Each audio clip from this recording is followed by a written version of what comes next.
जी अस्सलाम वालेकुम। कैफेट आज के लेक्चर का आगाज़ करते हैं। Lecture number 87। ये जो आपके सामने नज़र आ रहा है ये लेक्चर का हिस्सा हरगिज़ नहीं था, ये आप लोगों का लेक्चर था जो आपने मुझे डिलीवर किया। शुक्रिया, जज़ाकल्लाह। अच्छा लग रहा है वैसे क्लास का एनवायरनमेंट, कलरफुल होता है ना फील। हाँ जी, अच्छा लगता है। गुड, जज़ाकल्लाह। तो चलें अब स्टार्ट करते हैं पढ़ना। ओके, टॉपिक हमारा क्या चल रहा था? आईटी, जो कि हम अकाउंटेंट को समझ नहीं आनी। ठीक है, मुझे याद है हमारे ज़माने का जो सीफेब लेवल होता है ना, उसमें एक सब्जेक्ट होता है आईटी का। जैसे आपकी अकाउंटिंग स्टैंडर्ड की बड़ी सी किताब होती है ना, अकाउंटिंग स्टैंडर्ड, उसी तरह वो आईटी की बड़ी सी किताब थी। यकीन करें, पेपर दे के आया, अगले दिन कोई मुझसे पूछ लेना कि चैप्टर कितने थे, मुझे वो भी पता ना हो, कोई टेक्निक तो याद हो दूर के। लेकिन जिस दिन पेपर देने के लिए जा रहे थे ना, उस दिन ऐसे रटे हुए थे कंसेप्ट। ठीक है, तो आईटी में हम कोशिश करेंगे कि आपको समझ आए, और इंशाल्लाह आएगी भी, क्योंकि ये प्योर आईटी नहीं है, ये है आईटी की एप्लीकेशन, ऑटोमेटेड टूल्स की एप्लीकेशन ऑडिट में। ठीक है, तो ये समझ आएगी। लेकिन शायद किसी जगह इक्का दुक्का जगहों पे, जैसे लगभग समझे 10 to 20% जगहों पे, जहां पे आपको लगे कि ये कुछ समझ नहीं आ रहा। जैसे एक टॉपिक है एग्जाम्पल्स वाला, वो हमने कल के लिए मैंने रखा है, उसमें शायद आपको कुछ जगहों पे ये लगे कि ये इसकी एप्लीकेशन समझ नहीं आ रही, क्योंकि उसने कुछ टूल्स बताए हैं। वो जो टूल्स बताए ना, वो ऐसे हैं कि चूंकि आपने प्रैक्टिकली इस्तेमाल नहीं किया। आज का लेक्चर इंशाल्लाह सारा समझ आएगा, और एक्सपेक्टेड यही है कि एग्जाम में जो टेस्टिंग करेगा वो आज के लेक्चर में जो आपने सीखा है इसमें से करेगा। लेकिन कुछ एग्जाम्पल्स है, जैसे कुछ टूल्स हैं या कुछ सॉफ्टवेयर्स हैं, उनके बारे में आपको बताना है। वो चूंकि टूल्स या सॉफ्टवेयर आपने कभी इस्तेमाल नहीं किए, जैसे कि ऐसा सॉफ्टवेयर जो कभी आपने इस्तेमाल नहीं किया, वो मैं आपको बताऊंगा, आपको हल्का हल्का आइडिया सा जहन में आ जाएगा कि ये क्या चीज है। लेकिन एग्जैक्टली कैसे वर्क करता है वो आप शायद नहीं जान पाएंगे, क्योंकि आपने प्रैक्टिकली उसको यूज नहीं किया। तो कल वाला जो लेक्चर है उसमें थोड़ा सा आपका रटे वाला पोर्शन आएगा, लेकिन आज का लेक्चर इंशाल्लाह हम कोशिश करेंगे सारा कंसेप्चुअल हो, आपको समझ आएगा। और एक चीज ध्यान में रखिए, बिल्कुल मुश्किल नहीं है आजकल, अगर आप इसको इजी वे में, लाइट वे में समझ के पढ़ेंगे, कवर करेंगे। ये बिल्कुल मुश्किल नहीं है, अभी थोड़ी देर में आपको क्लियर हो जाएगा। स्टार्ट करें। पढ़ क्या रहे हैं हम? देखिए, पढ़ हम ये रहे हैं कि ऑडिट में जो टेक्नोलॉजी का इस्तेमाल कैसे किया जाए। क्या पढ़ रहे हैं? क्या पढ़ेंगे? ऑडिट में टेक्नोलॉजी का इस्तेमाल कैसे किया जाए। आप कहेंगे सर कल तो हम पढ़ तो चुके हैं, कल पढ़ तो, हाँ कल पढ़, वो था वो टेक्नोलॉजी जो समझ लीजिए एआई से पहले वाली थी, पुरानी टेक्नोलॉजी। अब आज का जो लेक्चर है वो न्यू टेक्नोलॉजी पे बेस कर रहा है कि इस वक्त लेटेस्ट टेक्नोलॉजीज कौन सी हैं। इनको बोलते हैं हम ऑटोमेटेड टूल्स। ऑटोमेटेड टूल्स यानी ऑटोमेटेड वे में किस तरीके से हम प्रोसीजर परफॉर्म कर सकते हैं, हमने आज सीखना है। स्टार्ट करें। पहले आपको पूरा ओवरव्यू आपके साथ शेयर करता हूं, फिर उसके बाद डिटेल हम स्टार्ट करेंगे। ये जो टॉपिक है data analytics and automated tools in audit, automated tools कैसे यूज कर सकते। अब डाटा एनालिटिक्स भी समझे कि ऑटोमेटेड टूल्स के साथ ही जुड़ा हुआ है, उसी का हिस्सा है। तो ऑटोमेटेड टूल्स को हम कैसे अपने ऑडिट में यूज कर सकते हैं, आसान अल्फाज में हम टेक्नोलॉजी को कैसे अपने ऑडिट में यूज कर सकते हैं, ये आपको सिखाएगा। ये अगले जो दोनों लर्निंग ऑब्जेक्टिव है, लर्निंग ऑब्जेक्टिव 3 और 4। 3 का पहले तो पूरा प्लान था मेरा सिर्फ 3 कंप्लीट कराऊं, फिर मैंने जो 3 का था ना थोड़ा रटे वाला हिस्सा, वो कल के लिए रख लिया, उसकी बजाय मैंने 4 को ऐड कर दिया। तो जो लर्निंग ऑब्जेक्टिव 3 एंड 4 है, इसमें हम क्या सीखेंगे कि टेक्नोलॉजी का इस्तेमाल हम अपने ऑडिट में किस तरीके से कर सकते हैं, कि हम सुकून से बैठे हों और हमारी जगह पे कोई रोबोट काम कर रहा हो या कोई एआई काम कर रहा हो। अच्छा आइडिया लग रहा है कि नहीं लगा? हम सुकून से बैठ के चाय पी रहे होंगे और हमारे, लेकिन ऑडिट नहीं रुकेगा, ऑडिट के ऑडिट प्रोसीजर परफॉर्म हो रहे होंगे। ऑडिट, हम एक चेयर पे बैठेंगे लेकिन स्टॉक काउंट हो रहा होगा। ठीक है, हम अपने दोस्त के साथ गपशप लगा रहे होंगे, लेकिन क्लाइंट का एक बहुत बड़ा जो सेल्स ऑर्डर, परचेज ऑर्डर उसने ड्यूरिंग द ईयर साइन किया है, उसकी समरी बन रही होगी कि उसमें पेमेंट टर्म्स क्या क्या हैं। ये कैसे, क्या ये पॉसिबल है कि हम तो सुकून से बैठे हों, चाय शाय पी रहे हो, गपशप लगा रहे हो, लेकिन हमारे ऑडिट प्रोसीजर परफॉर्म हो रहे हो। क्या ये पॉसिबल है? बिल्कुल। कैसे पॉसिबल है? ऑटोमेटेड टूल्स के जरिए से। वो ऑटोमेटेड टूल्स का इस्तेमाल ही हमने आज के लेक्चर में सीखना है। डन। इजी रखना है कंसेप्ट, टेक्निकल बिल्कुल नहीं है, इसे टेक्निकल समझना भी नहीं और करना भी नहीं। ठीक है। सबसे पहले मुझे ये बताइए कि ये जो टेक्नोलॉजी का इस्तेमाल है, कंप्यूटर का इस्तेमाल तो हमने कल भी सीखा, आज हम एडवांस टेक्नोलॉजी का इस्तेमाल सीख रहे हैं। टेक्नोलॉजी का इस्तेमाल हम रिस्क असेसमेंट में कर सकते हैं, टेस्ट ऑफ कंट्रोल में, के सब्सटेंटिव प्रोसीजर में, के तीनों में। शाबाश। तो उसने हमारा जो ये टेक्नोलॉजी वाला कंसेप्ट है ना, इसको 3 हिस्सों में डिवाइड किया है। सबसे पहला कौन से वाला है? रिस्क असेसमेंट वाला। मैं रफ आइडिया आपको दे रहा हूं, रफ आइडिया। रिस्क असेसमेंट, ये जो आपका लर्निंग ऑब्जेक्टिव का हिस्सा है ना, स्टार्ट से लेके यहां तक, मिटिगेशन कंट्रोल से ऊपर तक, फर्स्ट कंसेप्ट से लेके 5th कंसेप्ट तक, यहां तक ये रिलेट करता है रिस्क असेसमेंट से कि टेक्नोलॉजी और ऑटोमेटेड टूल्स को हम रिस्क असेसमेंट में कैसे यूज कर सकते हैं। पहली चीज। दूसरी चीज, मिटिगेशन कंट्रोल्स। यहां से आपको नाम से अंदाजा हो गया होगा, यहां से कंसेप्ट नंबर 6 से ऑनवर्ड जब आप जाएंगे आगे, तो ये सारी जो डिस्कशन हुई है, ये कौन सी हुई है? यहां तक कंट्रोल्स के, कि ऑटोमेटेड टूल्स को हम कंट्रोल टेस्टिंग में कैसे यूज कर सकते हैं। डन। फिर इसके बाद कुछ प्रैक्टिकल एग्जांपल्स हैं जो हमने कल के लिए रखी हैं। ठीक है। कल के लेक्चर का लगभग आधा हिस्सा जो है वो हम इन पे लगाएंगे, फिर आधे हिस्से में हम नेक्स्ट चैप्टर पे मूव करेंगे। ये प्रैक्टिकल एग्जांपल, ये फिलहाल छोड़ दीजिए। फिर नेक्स्ट इसके बाद क्या है? हमारा सब्सटेंटिव प्रोसीजर। तो ये जो लर्निंग ऑब्जेक्टिव 4 है, ये आपको बताएगा कि सब्सटेंटिव प्रोसीजर्स के दौरान में हम कैसे टेक्नोलॉजी एंड टूल्स को यूज कर सकते हैं, ऑटोमेटेड टूल्स एंड टेक्निक्स को कैसे यूज कर सकते हैं सब्सटेंटिव प्रोसीजर के दौरान। तो इन शॉर्ट, लगभग 100% ट्रू नहीं है, लेकिन ब्रॉडली जो क्लासिफिकेशन है वो क्या है कि हम जो ऑटोमेटेड टूल्स एंड टेक्निक्स है, यानी टेक्नोलॉजी है, ऑटोमेटेड टूल्स एंड टेक्निक्स है, in automated tools and techniques को हम रिस्क असेसमेंट में भी यूज कर सकते हैं, हम कंट्रोल्स टेस्टिंग में भी यूज कर सकते हैं, और हम सब्सटेंटिव प्रोसीजर में भी यूज कर सकते हैं। बताइए, ये बात समझ आती है? तो हमारे लर्निंग ऑब्जेक्टिव 3 और 4 के 3 हिस्से हैं। जो लर्निंग ऑब्जेक्टिव 4 है, ये तो है सब्सटेंटिव प्रोसीजर में कैसे यूज करना है, और 3 के 2 हिस्से हैं। पहला हाफ किससे रिलेट करता है? रिस्क असेसमेंट से। रिस्क असेसमेंट में कैसे टेक्नोलॉजी को यूज करेंगे। दूसरा हाफ किससे रिलेट करता है? कंट्रोल से। आइए स्टार्ट करते हैं।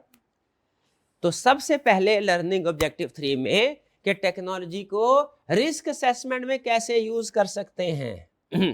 टेक्नोलॉजी को रिस्क असेसमेंट में कैसे यूज कर सकते हैं।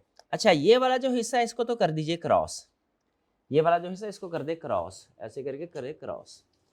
सबसे पहले आपको बता रहा है कि टेक्नोलॉजी यूज करेंगे तो इसके कुछ फायदे हैं, कुछ रिस्क है। टेक्नोलॉजी यूज करने के कुछ फायदे हैं, कुछ रिस्क है। ये फायदे उसने आगे लिखे हुए हैं, डुप्लीकेशन हो रही है इस वजह से इसको क्रॉस कर दिया। भाई टेक्नोलॉजी इस्तेमाल करने के कुछ रिस्क भी हैं। बिल्कुल रिस्क। क्या रिस्क है? वो कह रहा है वैसे तो बहुत से रिस्क हैं टेक्नोलॉजी इस्तेमाल करने के। क्या रिस्क है? अनऑथराइज्ड एक्सेस, कि भाई जब आप चीजें मैनुअल कर रहे हो ना, तो मैनुअल कार्ड आप ही के पास है। कोई दूर दराज का बंदा, उसको ऐसा नहीं है कि वो लंबा सा हाथ वो करेगा, वो 2 किलोमीटर लंबा हाथ गया और वहां से रजिस्टर को उसमें लिखा, अनऑथराइज्ड एंट्री की और हाथ वापस आ गया, ऐसे नहीं होता।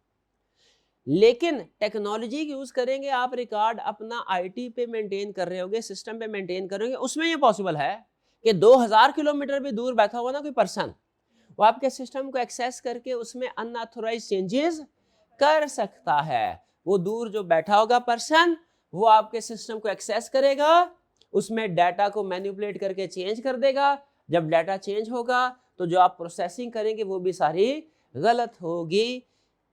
आईटी सिस्टम के कुछ रिस्क भी हैं, एग्रीड, लेकिन कुछ बेनिफिट्स भी हैं। बेनिफिट्स पढ़ेंगे हम बाद में इस लर्निंग ऑब्जेक्टिव के एंड पे। रिस्क को। अच्छा, अब आगे चलते हैं हम। Planning and scoring as audit. अब ये बेसिकली उसने समझ लीजिए स्टार्ट दिया आपको, स्टार्टअप दिया है कि आईटी सिस्टम को यूज करेंगे, कुछ रिस्क भी हैं कुछ बेनिफिट्स भी हैं। ये बेनिफिट हमने बाद में पढ़ने हैं, रिस्क भी हैं कुछ बेनिफिट्स भी हैं, लेकिन चूंकि बेनिफिट्स ज्यादा हैं तो ऐसा नहीं है कि रिस्क की वजह से हमने उसको छोड़ देना, नहीं, बल्कि हमने आईटी सिस्टम्स को यूज करना है, ऑटोमेटेड टूल्स एंड टेक्नोलॉजी को यूज करना है। हाँ, रिस्क को मिनिमाइज करने के लिए देखेंगे क्या चैलेंजेस है, हमने उसको कैसे कंट्रोल करना। स्टेप नंबर 1, अब यहां पे आप ऑडिटर हैं और ऐसे ऑडिटर जो आजकल की दुनिया का ऑडिटर कौन सा है, जो मैनुअल वर्क करता है, नहीं, जो कि ऑटोमेटेड टूल्स एंड टेक्निक्स के जरिए से वर्क करता है, वो है आज की दुनिया का ऑडिटर।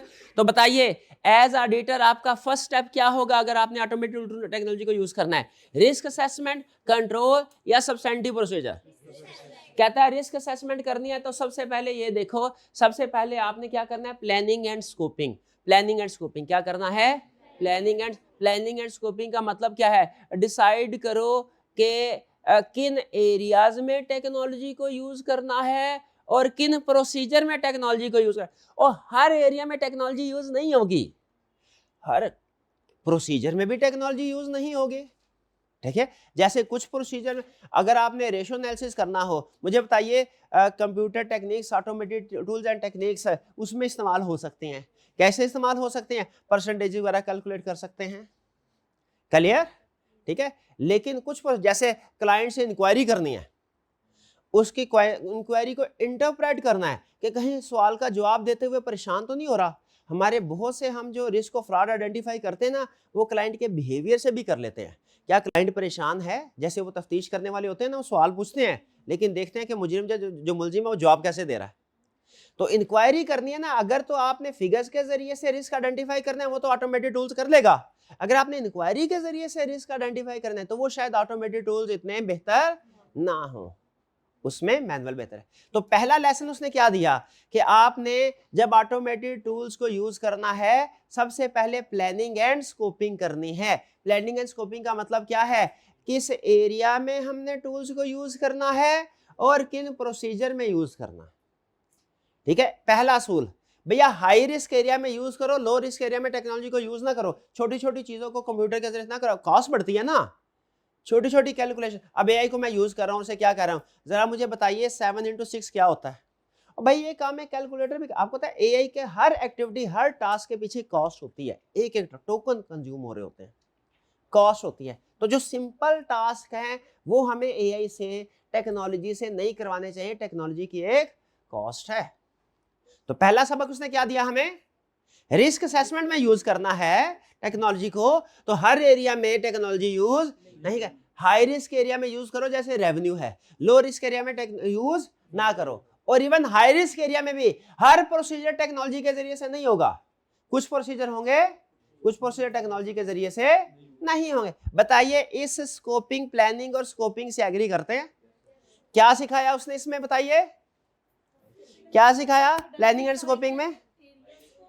हाँ, पहले आइडेंटिफाई करें एरिया, किन एरियाज में ऑटोमेटेड टूल्स टेक्निक्स को यूज करना है, और दूसरा डिसाइड करें प्रोसीजर, कौन से प्रोसीजर होंगे।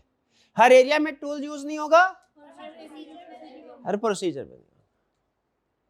डन, पढ़ के देखे क्या यही बात नहीं लिखी हुई, कह रहा है आइडेंटिफाई करो की risk area, the writer first identify. अच्छा, ये सारा ना आपने मेन कंसेप्ट हेडिंग आपने समझनी है, बाकी अपने अल्फाज में लिखना है।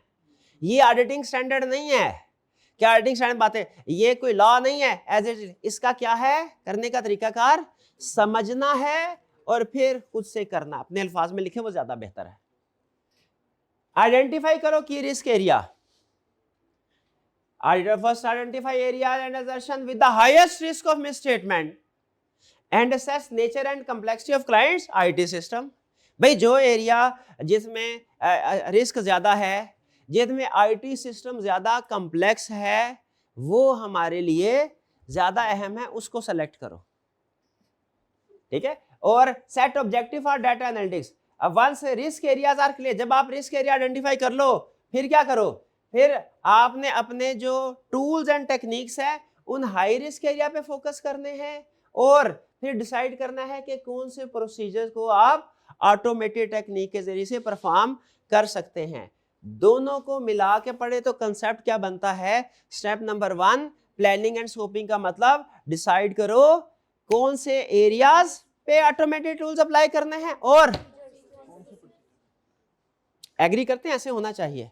एरिया की एग्जांपल दे, कौन सी वाला एरिया आपके ख्याल में हाई रिस्क होगा? जैसे रेवेन्यू है, रेवेन्यू रिकॉग्निशन है, या जैसे वो जिसमें क्लाइंट का आईटी सिस्टम कॉम्प्लेक्स है उसमें। और फिर डिसाइड करना है कौन से procedure, IT her procedure automated tools के जरिए से परफॉर्म नहीं हो सकता। एग्री करते हैं इससे? चलें, हमने कहा भैया हमने डिसाइड कर लिया सेल्स में हमने ऑटोमेटेड टूल्स इस्तेमाल करने हैं, और हमने डिसाइड कर लिया हमने रिस्क असेसमेंट में ये देखना है कि सेल्स की कोई ऐसी ट्रांजैक्शन तो नहीं है जो कि ईयर एंड के करीब सिग्निफिकेंट रिकॉर्ड हुई हो, ईयर एंड के बाद रिवर्स हो गई हो, या ऐसी ट्रांजैक्शन जो कि एक नॉर्मल पैटर्न के खिलाफ चलती हो। Outliers transaction, outliers transaction, outline transaction का मतलब क्या है? वो ट्रांजैक्शन जो नॉर्मल रूटीन की ना हो। आउटलायर, आउटलायर अलग से नॉन रूटीन हो। भाई सेल्स की ट्रांजैक्शन, जैसे भाई सेल्स की ट्रांजैक्शन ये क्या, जैसे ही क्वार्टर एंड होता है तब अचानक से आखिरी क्वार्टर के आखिरी हफ्ते में सेल एकदम से बढ़ जाती है। अब ये एक अनयूजुअल चीज है जो शायद नॉर्मल आप देखें तो पूरे साल के अंदर मुख्तलिफ जगहों में भी पिक ना कर पाए, लेकिन अगर ऑटोमेटेड टूल्स यूज करेंगे, मुझे बताइए इस तरह की ट्रांजैक्शन जो अनयूजुअल रिलेशन चल रहे हैं, अनयूजुअल ट्रांजैक्शन, अनयूजुअल पैटर्न चल रहे हैं, क्या ऑटोमेटेड टूल्स इसको आइडेंटिफाई कर लेगा कि नहीं? हमने फैसला कर लिया भैया सेल्स, और सेल्स के अंदर हमने अनयूजुअल ट्रांजैक्शन को आइडेंटिफाई करना है। डन। एरिया डिसाइड कर लिया, प्रोसीजर डिसाइड कर लिया। अब इसके बाद क्या करना है, गैस करें। क्लाइंट के पास जाके डाटा लेना है। ये तो हमने फैसला किया है ना, सेल्स को वेरीफाई करना है। अब भाई एनालिसिस करना है, एनालिसिस के लिए डाटा चाहिए। अगला स्टेप क्या होगा? भागे भागे जाएंगे क्लाइंट के पास, क्लाइंट से कहेंगे डाटा दो। ये नेक्स्ट स्टेप आ गया। कौन सा आ गया? Data gathering. इसमें क्या करेंगे हम? क्लाइंट से कहेंगे डाटा दो, क्लाइंट हमें देगा डाटा, हमने उसकी करनी है क्लींजिंग, सफाई सुथराई। इस स्टेज पे दो काम होंगे। नेक्स्ट स्टेप है ये हमारा। पहले स्टेप में क्या किया? Disciplining and scoping. क्या किया? डिसाइड। क्या डिसाइड किया? कौन से एरियाज में, कौन से प्रोसीजर में यूज करना। फिर भैया जिस एरिया में यूज करना, क्लाइंट के पास जाओ, क्लाइंट से सर डाटा। क्लाइंट क्या करेगा? अपने जीएल से डाटा उठाएगा, जनरल लेजर से, सेल्स का डाटा, या अगर हमने उसे डेटर्स का डाटा लेना है तो सब्सिडी लेजर, पता ना सब्सिडी लेजर, इंडिविजुअल डाटा से, सब्सिडी लेजर से, ट्रायल बैलेंस से, जर्नल से, भाई जहां किसी ना किसी सोर्स से क्लाइंट क्या करेगा? डाटा कलेक्ट करके हमारे सामने रख देगा। अब यहाँ पे जिन स्टूडेंट ने डीएसआर पढ़ा है ना, उनको जरा समझ आसानी से आ जाएगी, लेकिन मैं स्टिल थोड़ा सा डिटेल में बताऊंगा। मैं ज्यूम करूंगा मेजोरिटी ऑफ स्टूडेंट ने डीएसआर नहीं पढ़ा। क्लास में कितने स्टूडेंट ने डीएसआर का सब्जेक्ट नहीं पढ़ा हुआ? हाँ, तकरीबन ना ही पढ़ना है। ओके, हाँ पढ़ना भी नहीं, ठीक है, बिल्कुल। मैं इन्हीं स्टूडेंट्स को बेंचमार्क बना के आगे चल रहा हूँ। तो भैया क्लाइंट से हमने लिया डाटा, एक्सट्रैक्ट किया। क्या क्लाइंट का डाटा इस काबिल होगा कि उस पर डायरेक्ट प्रोसीजर परफॉर्म कर सके? नहीं, नहीं। एरर्स हो सकते हैं, ओमिशंस हो सकती है, इनकंसिस्टेंसी हो सकती है। कैसे? मिसाल सुने, मिसाल सुने। हमारा एक इंटरनेशनल बिल जो था ना, इंटरनेशनल बिल, वो डिले हो गया था एक छोटी सी गलती की वजह से। गलती बताता हूं मैं ताकि आप जिंदगी में इस तरह की कम से कम गलती ना करें दोबारा। क्लाइंट के हमारी डिफरेंट टीम्स थी। वो असाइनमेंट थी, कोई टीम समझ लीजिए कि वो सरहद में गई है, उस वक्त सरहद केपीके में है, कोई बलोचिस्तान में गई, कोई विजिट की। हर एक ने ना शेड्यूल बनाना होता था। इस दिन से लेके यहाँ तक हमने इस एरिया में विजिट किया, ये काम किया, इस दिन से यहाँ इस एरिया में। अब एक टीम ने जब डेट्स डाली ना, तो फॉर्मेट यूज किया DDMMYY, डेट मंथ ईयर। और दूसरी टीम ने क्या किया? दूसरी टीम ने MMDDY के साथ। अब डिफरेंट टीम्स थी। बाद में जब सारे ऑफिस में इकट्ठे हुए, डाटा कंसोलिडेट किया, as it is copy paste कर दिया। हालांकि डाटा गैदर तो कर लिया, उसको क्लींजिंग भी करना। क्लींजिंग का मतलब क्या है? कोई चीजें मिसिंग हो तो उसको इंक्लूड करो, कहीं पे टीम मेंबर के नाम मिसिंग है उसको इंक्लूड करो। फॉर एग्जांपल डाटा की क्लींजिंग नहीं की। अब हुआ क्या? उसमें कुछ आइटम ऐसे आ रहे थे कि 3 फरवरी को गए और 3 मई को वापस आए। हालांकि असल में 2 मार्च को गए और 5 मार्च को वापस आए, ऐसा था। तो लेकिन उलट हो गया, एक ने लिखा 3 फरवरी 3 फरवरी, दूसरे ने जो मंथ पहले लिख दिया, हाँ 5 मार्च 5-3, तो वो मई 3 हो गया सिस्टम में।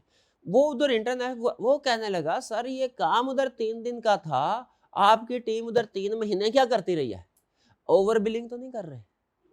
उसने ऑब्जेक्शन लगा दिया होगा, जाहिर है उधर क्या था मुझे नहीं पता, लेकिन इतना है कि वो बिल डिले हो गया। किस वजह से? सिर्फ इस वजह से कि जो डाटा था गैदर कर लिया, क्लीन नहीं किया। क्या इस तरह की प्रॉब्लम क्लाइंट में भी हो सकते हैं? बिल्कुल हो सकते हैं।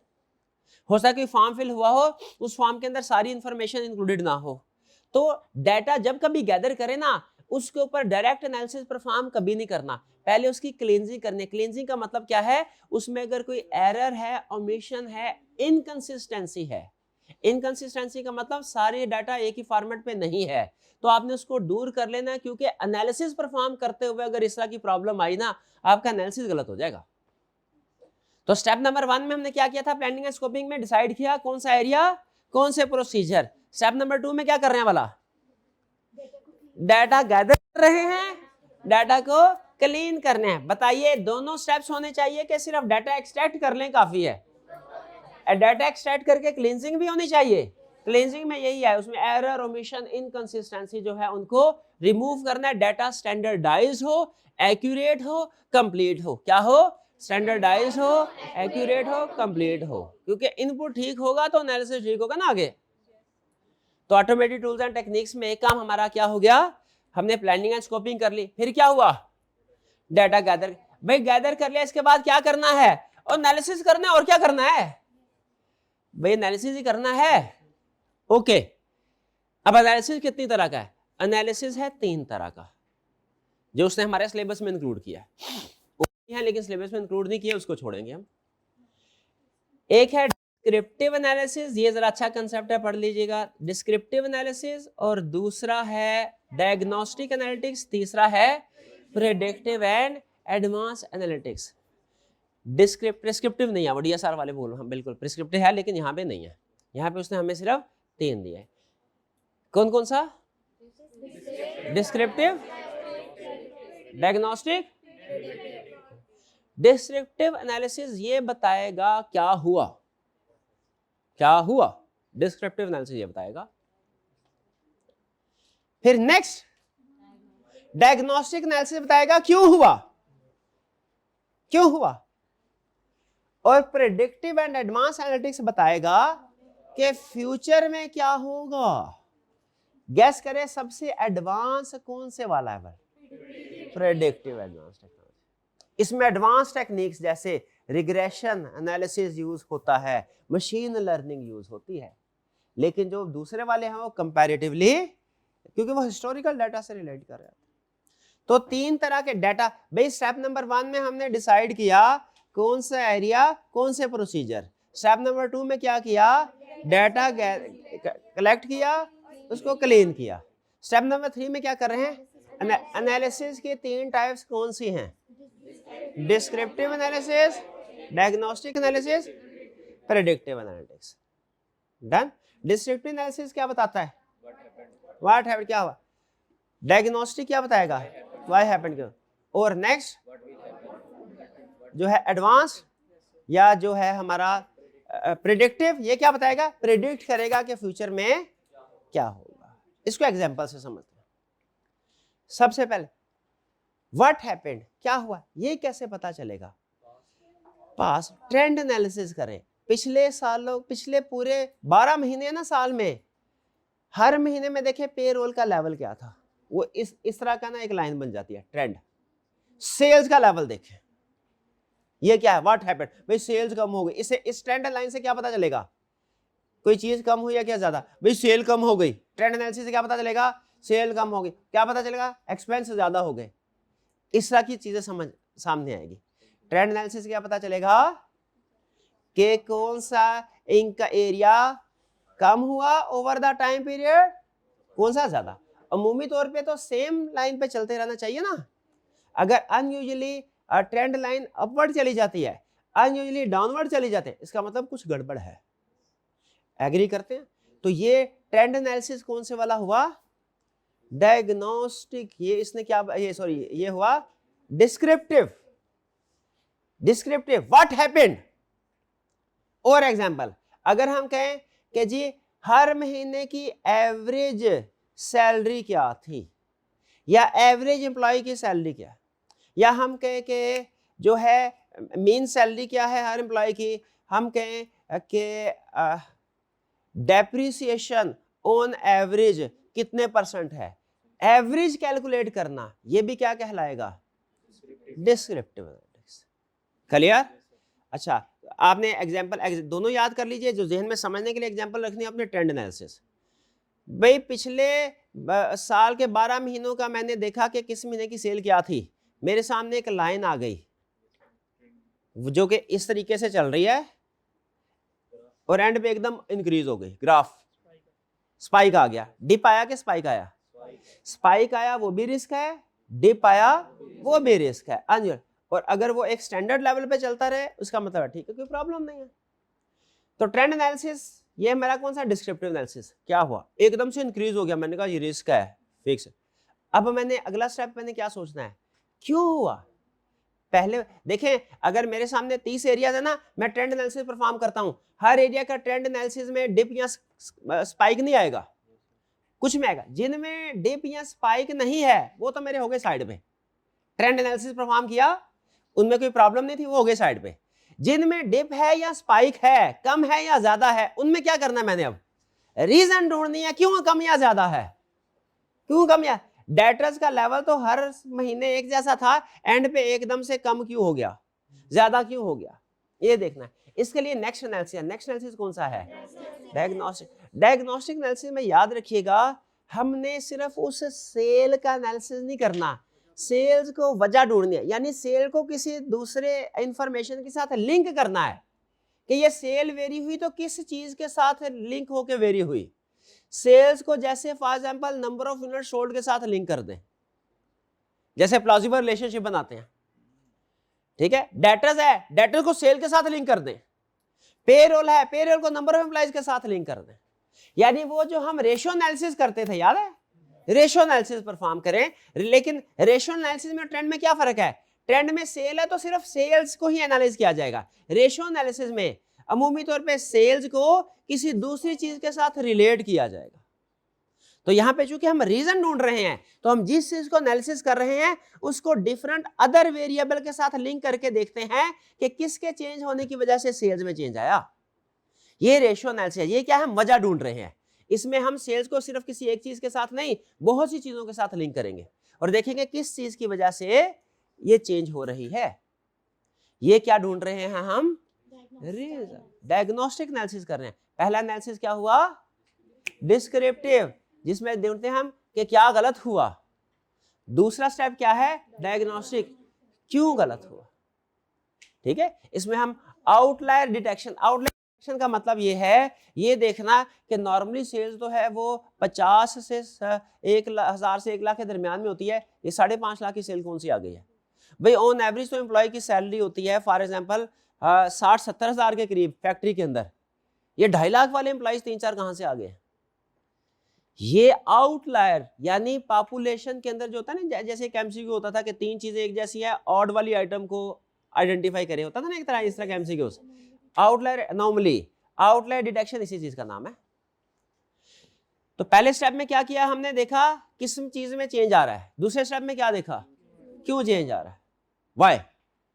टेक्निक्स में होनी चाहिए, टेक्निक्स नहीं गड़बड़ करनी, टेक्निक्स मिस क्लासिफाई कर दी सबसे बड़ा एरर होगा ये यहाँ पे। तो डिस्क्रिप्टिव एनालिसिस में कौन सी टेक्निक्स है, ट्रेंड एनालिसिस, और कौन सी टेक्निक है, summary statistics, mean median mode वगैरह, एवरेजेस। और डायग्नोस्टिक एनालिटिक्स में रेशियो एनालिसिस और आउटलायर डिटेक्शन। नेक्स्ट है फॉरकास्टिंग, फ्यूचर से रिलेटेड। भाई फ्यूचर में क्या होगा, अच्छा फ्यूचर से रिलेटेड अमूमी तौर पे ये टेक्नोलॉजी हम ज्यादा यूज नहीं करते, क्लाइंट यूज कर, क्योंकि हम हिस्टोरिकल ट्रांजैक्शन को वेरीफाई करते हैं। लेकिन कभी कभी यूज करनी पड़ जाती है, जैसे आपको याद होगा गोइंग कंसर्न में क्लाइंट हमें कैश फ्लो फॉरकास्ट बना के देता है, तो हमें थोड़ा सा देखना पड़ता है क्या फ्यूचर में ये कैश फ्लो रीजनेबलनेस, फ्यूचर की रीजनेबलनेस चेक करनी पड़ती है हमें। वहां पे हो सकता है कि हमें ये यूज करने पड़ जाए बाज का, वरना अमूमी तौर पे हमारा ताल्लुक क्या होता है पास्ट के साथ ऑडिटर का, फ्यूचर में नहीं जाते हम, लेकिन कभी कभी जाना पड़ता है जैसे गोइंग कंसर्न असम्पशन को वेरीफाई करना हो। तो फिर प्रेडिक्टिव एंड एडवांस एनालिटिक्स ये क्या बताते हैं कि फ्यूचर में क्या हो सकता है, क्या फ्यूचर में ये सेल हो सकती है, क्या फ्यूचर में इतना एक्सपेंस होगा। जब हमने ये चीजें चेक करनी हो तो कौन से टूल यूज करेंगे, प्रेडिक्टिव एंड एडवांस एनालिटिक्स। इसमें क्या कर एनालिसिस है, रिग्रेशन या फॉरकास्टिंग, और दूसरा मशीन। इसमें डिफरेंट मॉडल्स बनाए जाते हैं, उनके डिफरेंट वेरिएबल होते हैं। जैसे आप इक्वेशन नहीं बनाते रिग्रेशन, x प्लस वाई इतना हो तो आंसर z आएगा, ये समझ लीजिए। इसी तरह के हम कम्प्लेक्स लेवल पे कैलकुलेशन करते हैं, एनालिसिस देखते हैं, एक चीज को कितने वेरिएबल इफेक्ट कर रहे हैं, उन सारे वेरिएबल्स को मॉडल के अंदर फार्मूला के अंदर फिट करते हैं, फिर उन वेरिएबल को चेंज करके देखते हैं कि आउटपुट क्या होगा। ये है हमारा predictive and advance analytics. Regression analysis perform होता है इसमें। रिग्रेशन एनालिसिस में ये तो ना इफ एक्स हो जाए तो वाई क्या होगा, कुछ इस तरह की चीज होती है रिग्रेशन एनालिसिस में। और मशीन लर्निंग एल्गोरिदम को यूज किया जाता है, क्लस्टरिंग क्लासिफिकेशन। ये उसने कोई टेक्निकल नाम दिए हैं, ये याद कर लेने आपने। क्लस्टरिंग है जैसे फॉर एग्जांपल, और इसके अलावा है, बाकी नहीं है। तो इस तरह की कोई चीज है तो आपने याद। तो मेन कंसेप्ट क्या है प्रेडिक्टिव एंड एडवांस एनालिटिक्स का, कि हमने ये जानने की कोशिश करनी है कि फ्यूचर में ये अमाउंट क्या होगी। बात समझ आई? फिर से मुझे बताइए स्टार्ट से भाई, जब हमने क्या ऑडिट में टेक्नोलॉजी टूल्स को यूज कर सकते हैं, किन एरियाज में यूज कर सकते हैं, रिस्क असेसमेंट में भी, कंट्रोल्स में भी, सब। अभी हम किधर है, रिस्क असेसमेंट। रिस्क असेसमेंट में बताया सबसे पहले क्या करना है, डिसाइड करना है कौन सा एरिया कौन से प्रोसीजर, फिर उसके बाद डाटा गैदर करना है, क्लींजिंग करनी है, फिर उसके बाद उस डाटा पे एनालिसिस परफॉर्म करना है। एनालिसिस की कितनी टाइप्स हैं, कौन कौन से, descriptive, diagnostic, predictive. Clear? Types बता दें क्या क्या पूछेगा तो आगे चलते हैं। अब क्या करना है, रिस्क आइडेंटिफाई। अब आपको बता रहा है कि कितनी तरह के रिस्क आइडेंटिफाई हो सकते हैं, ये जरा पढ़ लेते हैं। केस स्टडी में हो सकता है हल्का सा आईटी की केस स्टडी हो तो उसमें ये रिस्क बताए, इस रिस्क को जरा हाईलाइट कर ले, ये अहम होंगे हमारे लिए।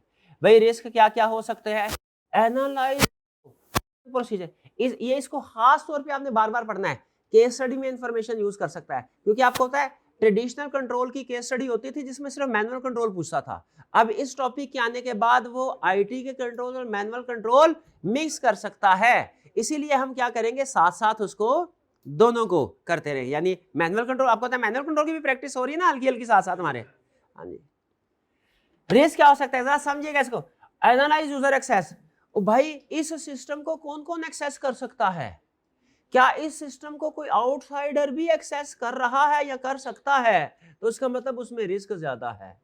इवन डिपार्टमेंट के अंदर ही कोई अनऑथराइज्ड पर्सन भी, भाई सेल्स सिस्टम का डिपार्टमेंट का बंदा है और परचेज सिस्टम को एक्सेस कर, क्यों, रिस्क है कि नहीं।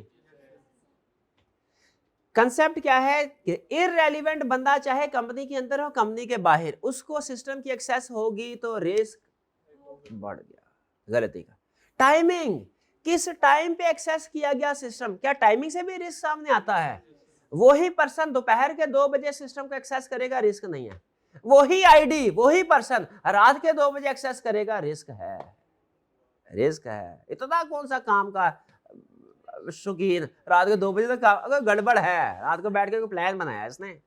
पर टाइमिंग, ट्रांजैक्शन अमाउंट, भाई सेल्स आती है, पेमेंट इनवाइस बनती है 10,05,032 की, पेमेंट भी इतने की होती है, क्योंकि प्रैक्टिकली ना पेमेंट इनवाइस वाइज, जितनी इनवाइस होती है ना उस हिसाब से पेमेंट होती है। बल्कि एक मजे की बात बताऊं, जब हम डीजल में बुलवाते हैं, जनरेटर में डीजल बुलाते हैं ना, तो जो बिल आता है पीएसओ की तरफ से, वो कहते हैं सर जी हमारा बिल पॉइंट्स में होगा, यानी 10 रुपये 50 पैसे है ना, हम 50 पैसे भी लिखेंगे, आपने एग्जैक्टली इतनी अमाउंट की पेमेंट करनी है। और हमने कहा भाई 50 पैसे का क्या साइंस है, मैंने इससे पहले कभी 50 पैसे का चेक में नहीं देखे थे, अब नहीं, लेकिन क्या कहने लगे भाई सर हमारी रिक्वायरमेंट, और 50 पैसे अगर चेक में लिखे हो, 2,28,325 रुपये 75 पैसे, तो गैस करे बैंक पेमेंट कर देगा कि नहीं करेगा, कर देता है।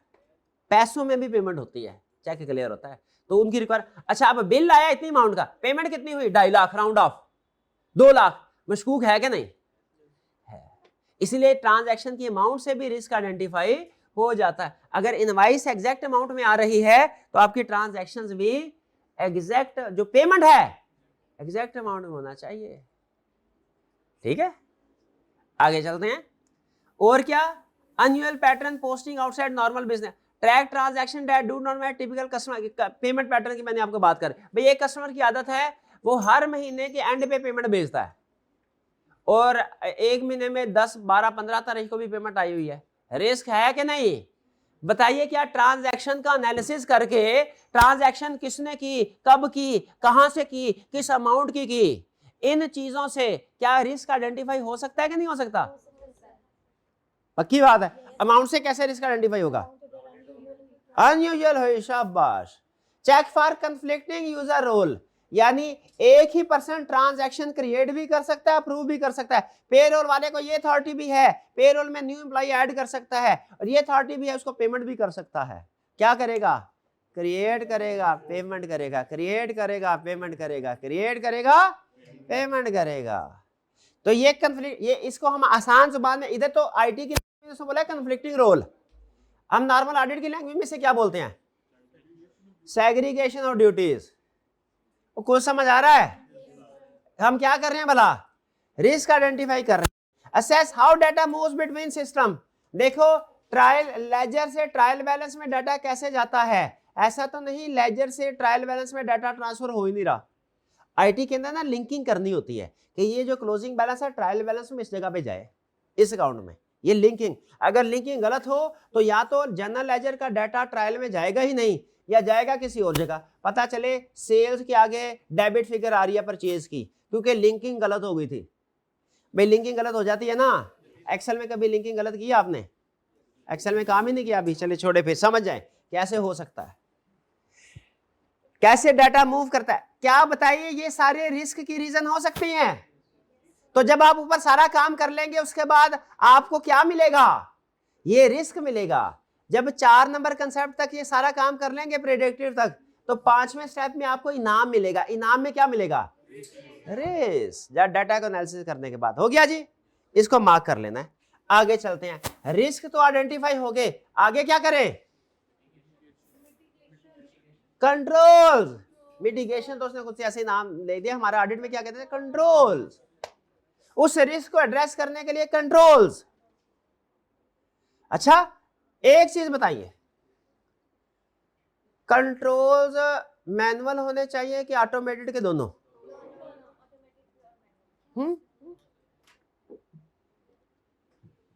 ऑटोमेटेड भी। ऑटोमेटेड क्या हो सकता है? जो कंप्यूटर एक्सेस कंट्रोल। आपने क्या देखना है कंट्रोल्स में? आपने पहले देखना है ऑटोमेटेड कंट्रोल, यानी आईटी रिलेटेड कंट्रोल। आपने देखना भाई सिस्टम का एक्सेस कौन कौन कर रहा है। एप्लीकेशन एक्सेस कंट्रोल, हमारे सिस्टम का एक्सेस क्या कंपनी के अंदर से ही एक्सेस कर रहे हैं कि बाहर से भी कोई अकाउंट ऐसा है जो एक्सेस करता है। ये आपको नेटवर्क एनालिसिस लॉग से अंदाजा होगा कि हमारे सिस्टम को एक्सेस कहाँ कहाँ से किया जा रहा है। हमारे सिस्टम को अगर ईमेल अकाउंट को कोई जर्मनी से एंटर करने की कोशिश, हमें ईमेल आ जाती है कि नहीं? इसका मतलब कोई हैकर ट्राई कर रहा है। ऐसे आपने देखा कभी email someone trying to access your account, इस तरह के मैसेज आता है। उसी तरह देखिए क्या हमारी एप्लीकेशन को कोई थर्ड पार्टी एक्सेस करने की कोशिश तो नहीं करी जो अनऑथराइज्ड हो? यह है एक्सेस कंट्रोल। और फिर system configured control. System configured control का मतलब क्या? सिस्टम के अंदर देखो कि सेल्स की ट्रांजैक्शन तब ही उन्होंने कहा वो पास होगी जब उसकी सारी डॉक्यूमेंट्स पूरी हो जाएगी। थ्री वे मैचिंग का मतलब है purchase order, good sheet note, invoice. Document पूरी होगी तो परचेज की इनवॉइस रिकॉर्ड होगी, वरना परचेज ट्रांजैक्शन रिकॉर्ड नहीं होगी। परचेज कब रिकॉर्ड होगी? हाँ, मुझे बताइए, वो जो एग्जांपल दी थी, वेबसाइट ई कॉमर्स वेबसाइट है, उसके जरिए से कस्टमर ऑर्डर प्लेस करता है। ऑर्डर हमारे ईआरपी सिस्टम, अकाउंटिंग सिस्टम के साथ लिंक्ड है। जैसे ही उधर ऑर्डर रिकॉर्ड होता है, इधर से सेल की एंट्री रिकॉर्ड होती है। गुड या सिस्टम या बैड सिस्टम? बैड। कैसे बैड सिस्टम भैया? ट्रांजैक्शन तब रिकॉर्ड होनी चाहिए जब 3 वे चेकिंग हो जाए। 3 वे चेकिंग का मतलब 3 डॉक्यूमेंट्स, जब order, good sheet note, sales order, purchase order, sales transaction तो सेल्स ऑर्डर, परचेज तो purchase order, good dispatch note या गुड रिसीट नोट दूसरी डॉक्यूमेंट, और तीसरा इनवाइस बन जाए। तीनों डॉक्यूमेंट पूरी हो, सेल्स है तो sales order, good dispatch note और सेल इनवाइस, परचेज है तो purchase order, good receipt note और सप्लायर, तीनों डॉक्यूमेंट पूरी हो फिर ट्रांजैक्शन रिकॉर्ड होनी चाहिए। सिर्फ ऑर्डर की बेस पे रिकॉर्ड नहीं होनी चाहिए, सिर्फ इनवाइस की बेस पे रिकॉर्ड। अगर सेल्स ट्रांजैक्शन सेल इनवाइस की बेस पे रिकॉर्ड हो रही है वो भी गलत, सेल्स ऑर्डर की बेस पे रिकॉर्ड हो रही है वो भी गलत। तो ये अगर पता चले कि एक्सेस तो वही कर रहा है जो ऑथोराइज्ड है, लेकिन एंट्री गलत टाइम पे हो रही है, कौन से वाला सिस्टम वीक है, एप्लीकेशन एक्सेस कंट्रोल या सिस्टम कॉन्फ़िगर्ड कंट्रोल? कुछ नहीं पता, आप जिंदा हैं। एप्लीकेशन एक्सेस कंट्रोल क्या है? ये इंश्योर करना कि हमारे सिस्टम को अनऑथोराइज्ड पर्सन एक्सेस ना करे। और सिस्टम कॉन्फ़िगर्ड कंट्रोल क्या है? कि जैसे सेल्स सिस्टम के अंदर कौन सा कंट्रोल बिल्ड किया, परचेज सिस्टम के अंदर कौन सा कंट्रोल। एक है सेल्स सिस्टम को हाथ ना कोई लगा पाए, वो एक कौन सा है सेल्स सिस्टम के अंदर कौन सा, पेरोल सिस्टम के अंदर जितने भी आपने इनपुट कंट्रोल पढ़े हैं वो कौन से कंट्रोल थे भला? सिस्टम कॉन्फ़िगर्ड कंट्रोल, सिस्टम के अंदर रिकॉर्ड किए जाए। और जो आईटी जनरल कंट्रोल में एक्सेस कंट्रोल पढ़े थे वही कंसेप्ट है। तो सिस्टम में कंट्रोल ऑटोमेटेड भी हो सकते हैं, मैनुअल कंट्रोल कौन सा है? अप्रूवल लेना, ट्रांजैक्शन की अप्रूवल कौन सी होगी? कोई ना कोई इंसान ही देगा, सीएफओ सीईओ देगा, चाहे वो ईमेल के जरिए से सिस्टम के जरिए से ओके कर दे, बटन दबा दे, या साइन करके ठप्पा लगा के कह दे अप्रूव्ड, देगा तो कोई सीएफओ सीईओ। वो कौन से वाला होगा अप्रूवल? और एक्सेप्शन रिपोर्ट को रिव्यू करना, एक्सेप्शन रिपोर्ट जनरेट करना, ये एप्लीकेशन कंट्रोल है, ये कंप्यूटर कंट्रोल है। उस एक्सेप्शन रिपोर्ट को पढ़ना ये कौन सा है? मैनुअल कंट्रोल है। एनर्जी लेवल आपका बिल्कुल डाउन हो गया, चाय की चुस्की लगाए फौरन से, शाबाश।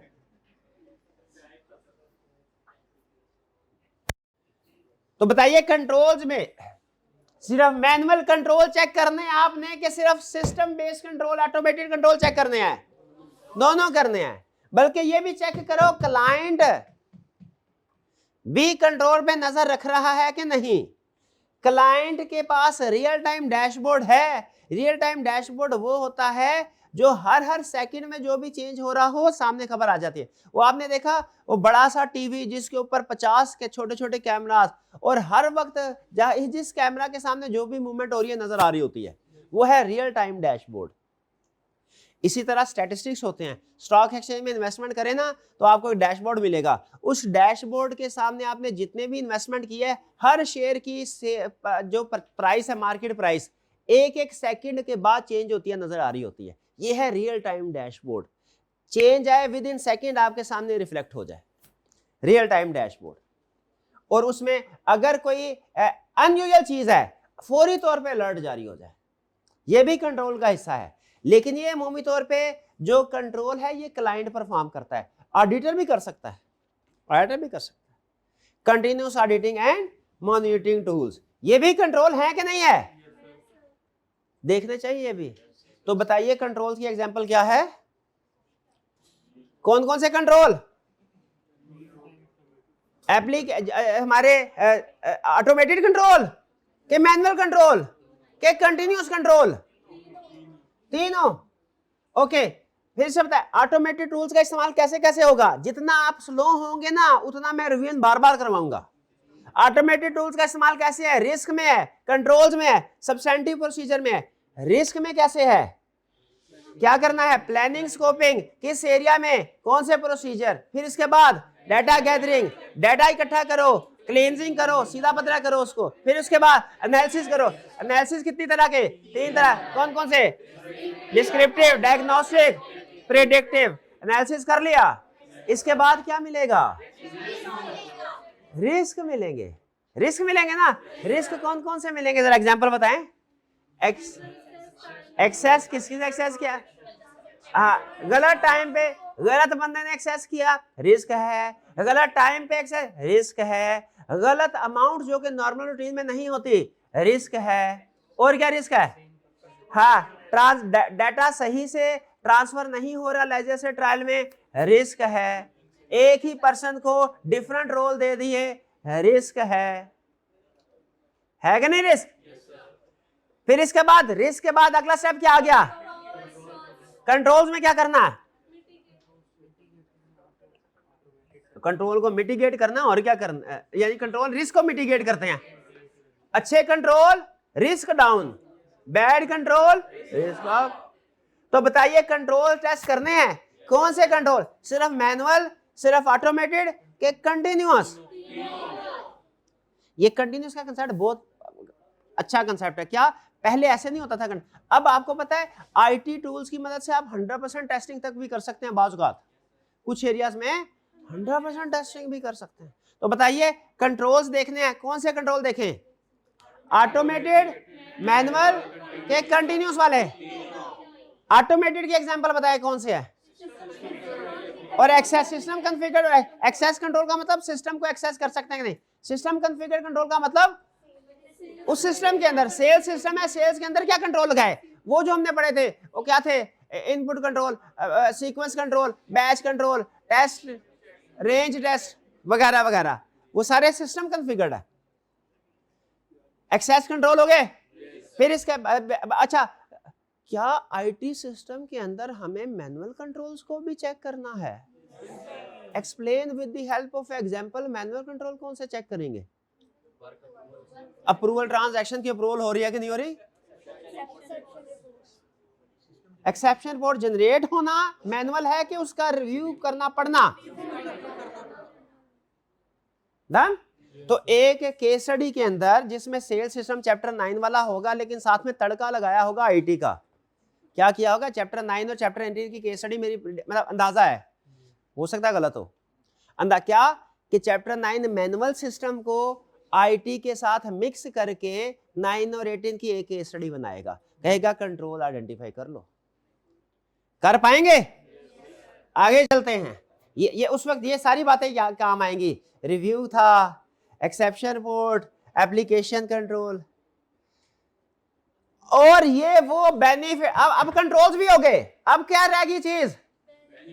ना सब्सटेंटिव प्रोसीजर है कि बेनिफिट तो मैंने पढ़ाया ही नहीं। कैटेगरी बड़ी थी ना, ये तो छोटे छोटे कंसेप्ट में आता है। बड़ी कैटेगरी तो 3 थी, कौन सी थी? Risk, control, substantive. Risk, control, risk हो गया, कंट्रोल हो गया। अब थोड़ी गपशप लगा ले, टेक्निकल बातें बहुत हो गई। अब पॉइंट मैं दूंगा, एक्सप्लेन आप करेंगे। क्या डाटा एनालिटिक्स के, क्या ऑटोमेटेड टूल्स के फायदे हैं?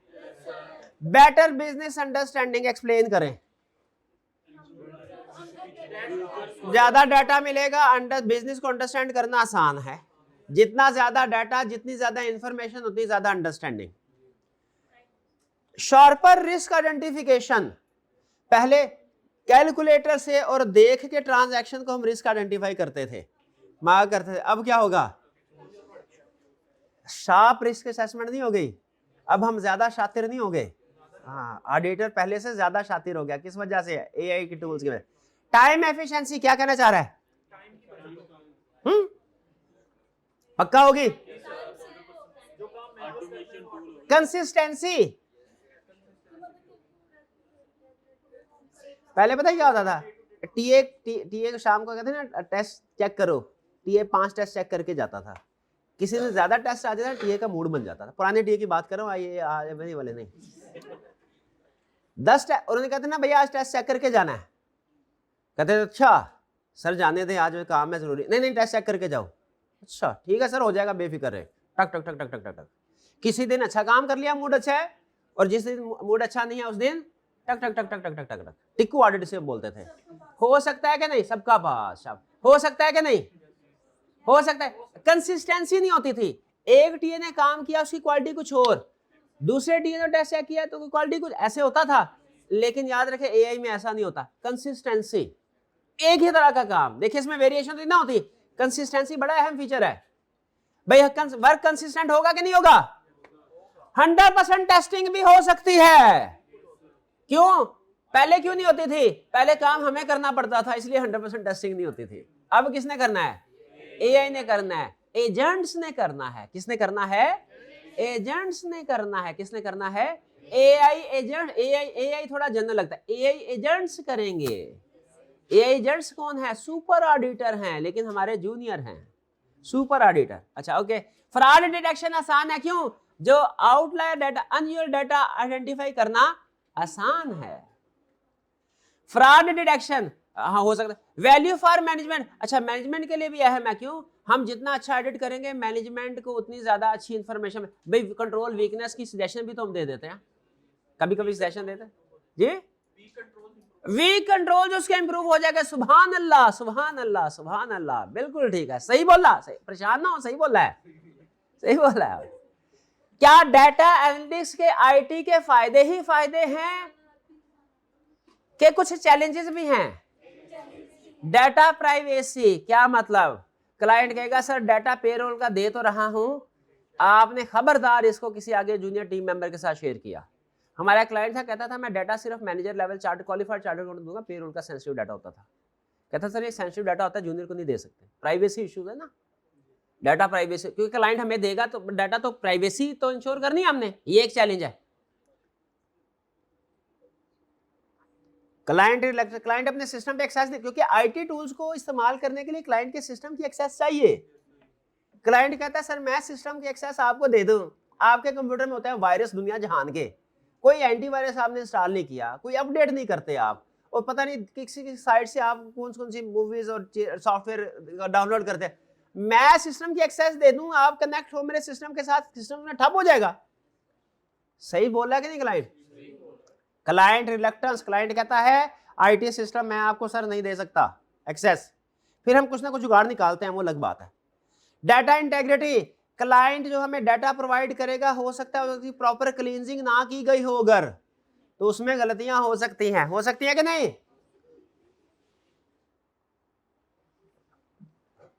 सिस्टम कंपैटिबिलिटी, ओ क्लाइंट की विंडो थी 11, हमारी थी 7, हाँ जी 7-11 कंपैटिबिलिटी है नहीं है। क्लाइंट के होते हैं अपडेटेड इक्विपमेंट, नए नए कंप्यूटर, हमारा था पुराना, और फीस सेंटर में जाके जो पुराना हाँ वो लेके आते होते हैं हम, बेंटियम वो भी मिल, अच्छा वैसे हम उसमें भी बड़ा अच्छा काम करते हैं, हाँ वो चल जाता है, अच्छा चल जाता है। मैं हमेशा वही चला, स्टूडेंट लाइफ में भी चला, आर्टिकल में क्वालिफिकेशन के बाद भी 4-5 साल वही चलाता रहा हूँ, फिर उसके बाद नहीं लेता था, अब आदत पड़ गई नहीं। तो अब क्या है? स्टाफ स्किल, सिस्टम कमेटी में स्टाफ स्किल, और भाई स्टाफ और जिसको ईमेल नहीं बनानी आती, ऑनलाइन डिपार्टमेंट वाले कहते होते हमें, कहते हैं हम स्टूडेंट को कहते हैं ना ईमेल, तो कई सारे नहीं ऐसे कुछ कहते, तो बताइए उस स्टाफ को सिखाना एआई कैसे, रिग्रेशन एनालिसिस कैसे परफॉर्म करना है, सीख लेता है। फर्म में एक चीज होती है, जितना मर्जी बच्चा जिस मर्जी बैकग्राउंड से है, ट्रेनिंग करने वाला अच्छा हो ना, तो फर्म ऐसा तो सीख लेता है काम, लेकिन मुश्किल होता है ना स्टार्ट में सिखाना, ये वो कह रहा है। Staff skills, data retention, data को 5-10 साल तक से, अच्छा ये वैसे इतना मसला नहीं है, पता नहीं क्यों लिखा है उसने। अब भाई गूगल ड्राइव ले, आपके पास आपका 5 TB 10 TB जितना डाटा स्टोर करें, हर साल 10-12-15 हज़ार देते रहे, बस पूरी फर्म का डाटा उधर स्टोर हो जाएगा। एक्सपेक्टेशन गैप, हाँ शेयर होल्डर एक्सपेक्ट करते हैं कि हम 100% टेस्टिंग करेंगे, जो कि हम सॉरी एब्सोल्यूट एश्योरेंस प्रोवाइड करेंगे, जो कि हम, तो बताइए क्या बेनिफिट्स हैं आईटी सिस्टम टूल्स यूज करने के, तो कोई रिस्क भी है? डॉक्यूमेंटेशन, जो कुछ है डॉक्यूमेंट कर दो, इसका एक ही सूल होता है डॉक्यूमेंटेशन का, जो काम भी किया है। एग्जाम्पल तो आज हम नहीं कर रहे, लेकिन एक बहुत ही इंटरेस्टिंग चीज अगर आप मुझे इजाजत देना, यकीन करें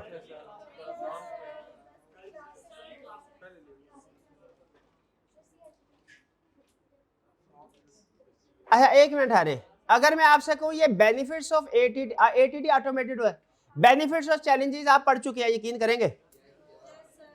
अभी जो पढ़ा है वो क्या था, और अभी जो पढ़ा है वो क्या, यकीन नहीं करेंगे? क्या मतलब मेरी बात का छुरी किधर है, मेरी बात का यकीन करेंगे कि नहीं करेंगे? हाँ शाबाश शाबाश शाबाश, जरा पढ़ के देखें इसको कि क्या हमने पहले पढ़ा हुआ कि नहीं।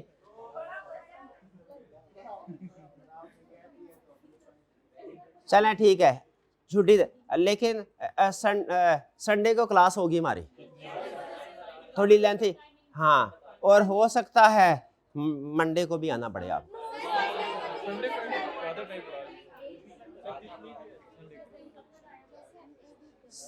साइकोलॉजिस्ट ये कहते हैं मुसलसल 3 घंटे तक आप दुनिया का जितना मर्जी इंटरेस्टिंग काम हो नहीं कर सकते, वो बोरिंग हो जाता है। इसीलिए आपने देखा होगा कि मूवी भी जो होती है ना वो 3 घंटे से ज़्यादा की नहीं होती। तो कभी 3 घंटे छोड़ 2.5 घंटे का कंसेक्टिव लेक्चर मैंने नहीं दिया, ना ही देना है। तो मैक्सिमम 3 घंटे होगा, आधे घंटे की ब्रेक होगी, 2.5 घंटे का लेक्चर संडे को होगा, इससे ज़्यादा नहीं। आप अगर कह रहे हैं ना मुझे 8-10 घंटे लगा के मैं निपटा दूँ, नहीं करने लगा भाई प्रैक्टिस में। हाँ टाइम होगा 2 बजे, सुबह से लेकर शाम तक ना बैठे रहे, खड़े हो जाए दरमियान में, मुझे कोई इतराज नहीं है, कोई इतराज नहीं।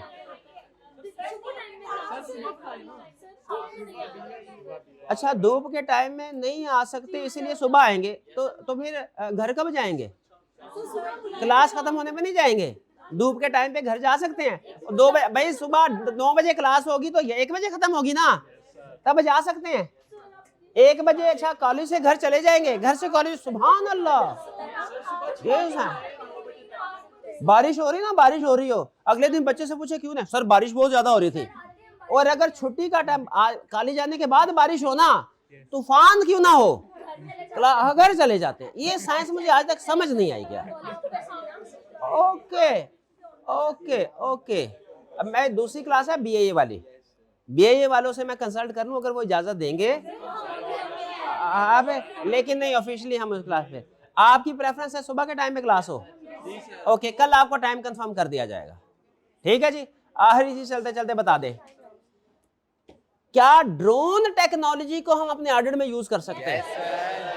किस इन्वेंट्री अकाउंट के लिए? शाबाश, बेहतरीन। एक सवाल का और जवाब देते फिर क्लास यहीं पे खत्म कर दूंगा। Robotic process automation. Robotic process automation का मतलब ये नहीं है कि रोबोट कोई काम कर रहा है, ना ना ना ना ना।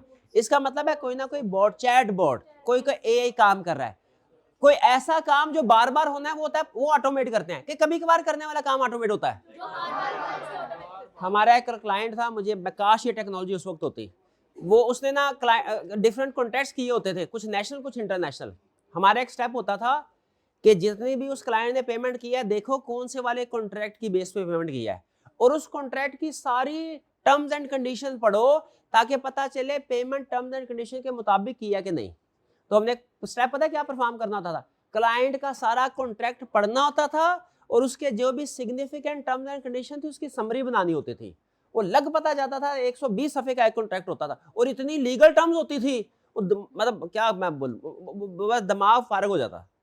अब मुझे ये बताइए कि आज रोबोटिक प्रोसेस ऑटोमेशन का इस्तेमाल हम कर सकते हैं इस टास्क में? कोई क्या भला समरी बना सकते हैं? शाबाश। कभी आपने एआई को अपना जो आई कैप का चैप्टर दे के उसे कहा इसकी समरी बनाओ?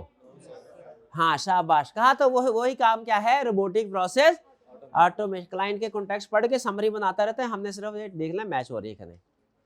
तो ये सारा तो कर लिया आपने, यही तो पढ़ाना था, यही तो पढ़ाना था। रोबोटिक सबसे टेक्निकल चीजें यही 2 थी जो लर्निंग ऑब्जेक्टिव 4 में पढ़ानी थी। क्या?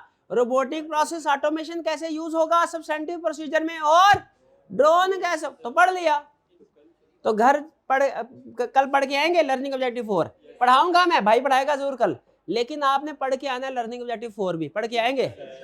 सिर्फ वो जो 3 का जो डब्बा है ना, वो वाला कौन से वाला डब्बा, वो एग्जाम्पल वाला, वो नहीं पढ़ना, ठीक है जी। तो असाइनमेंट करके आएंगे कल इंशाल्लाह। चलिए आज का लेक्चर यहाँ पे खत्म करते हैं। ये जी गोल्डन नाइफ की किन की थी? शाबाश, जज़ाकल्लाह, अल्लाह हाफिज़।